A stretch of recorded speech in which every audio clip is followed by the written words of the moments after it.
What's up, friends? Ryan Frank. Welcome to episode number 10 of Becoming Mr. Insurance, my journey as a pastor, publisher, entrepreneur, and aspiring insurance agency owner. Coming to you today from my home where I am sporting, take a look at this, my brand new Becoming Mr. Insurance t-shirt, because I know this is going to become such a huge household brand. I want you to see that this was the first shirt ever created. Really doubting it's going to become a huge household brand by any means, but thank you for taking time to watch this video or catch this podcast. My video editor, London, my amazing daughter is at camp this week.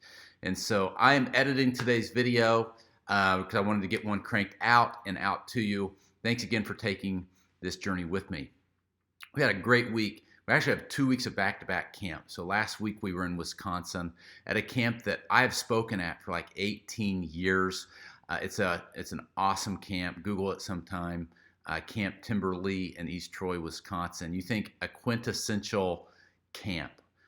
If you think like Parent Trap kind of a camp, right? Where there's horses and a leather shop and a blacksmith shop and animals and a lake and water slides and hundreds of acres of trees. And just an amazing, amazing place. I've had the opportunity of going all these years and speaking and teaching the Bible to 4th, 5th, and 6th graders. This past week, we talked about Queen Esther. She knew she only had one life to live, YOLO, right?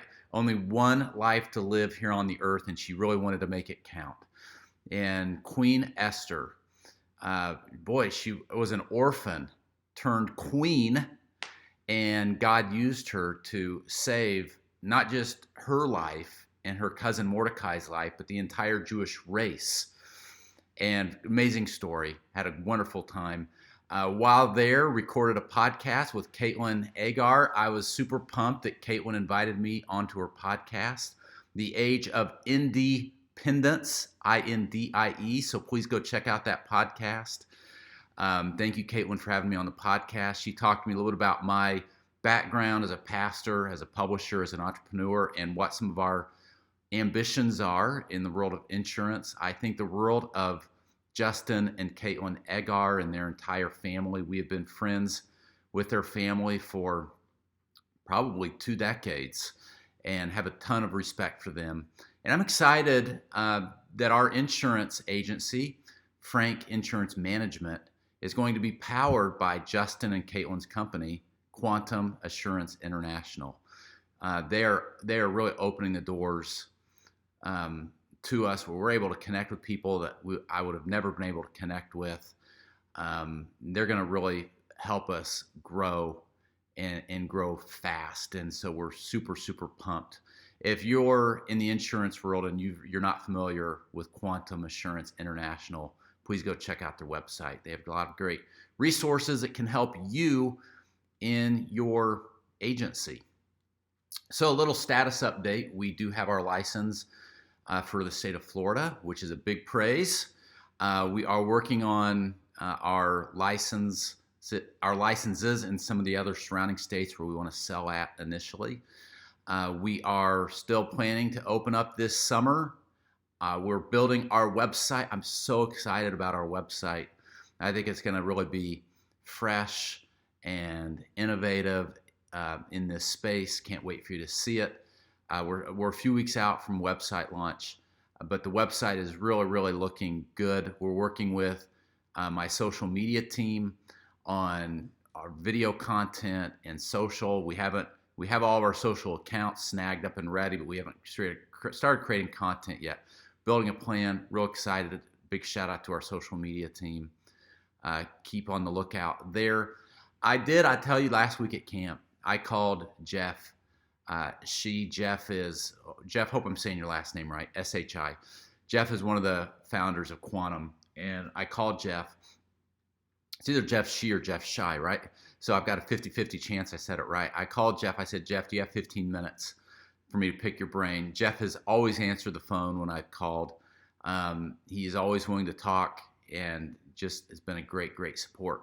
I said, Jeff, I'm feeling a little overwhelmed, right? Because going into this venture, we have talked about doing an agent share model to get things off the ground with Quantum, where Quantum's going to help me with 10 agents, and we're going to build a book of business quick, a substantial book in year one.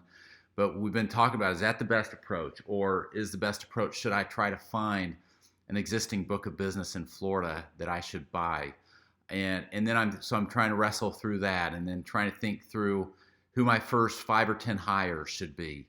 And should I hire an agency manager or not? And who should that agency manager be? What kind of person? And what kind of salespeople do I hire first?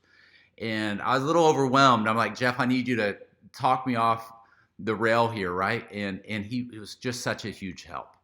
And he reminded me of some important things. First of all, to slow down. It's a patience game. And boy, there's so much truth to that. I preach that all the time to the pastors and ministry leaders that I'm working with, that it's a patience game, and don't try to speed things up. And Jeff reminded me of that. It's a patience game, Ryan. You're going to figure this out. It's going to happen. It's probably going to happen organically. You can start to build things now, but there's a good chance that it's going to look a little different 3 months, 6 months, 9 months down the road. He also encouraged me to focus on my first hire. And don't worry about the first 5 or 10 people you need. Let's think about that first person you need. So that was some good advice for me. And so all that to say, I know, if you're like me, you're ready to build. And I like to build before I think, which is not smart. But one thing I am learning in my, do I say younger years? I'm 46 now. One thing I'm learning in my life is that leaders are thinkers, and it's important that you think before you build. And I want to build before I think. And so the Bible talks about this. God says that the steps of a good man are ordered by the Lord. And I don't like to think in steps. I like to think in leaps, right? I like to think in jumps. I want to think a year down the road and how are we going to get there? But God doesn't always show us what's going to happen a year from down the road or even next month. He orders our steps, one step at a time.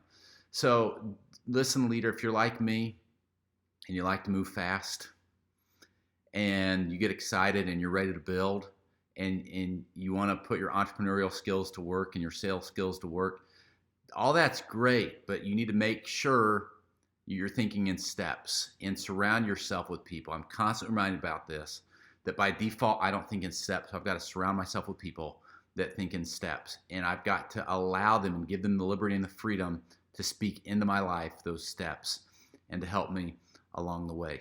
Friends, thanks for tuning in to episode 10 of Becoming Mr. Insurance. Go check out Caitlin Agar's podcast, The Age of Independence.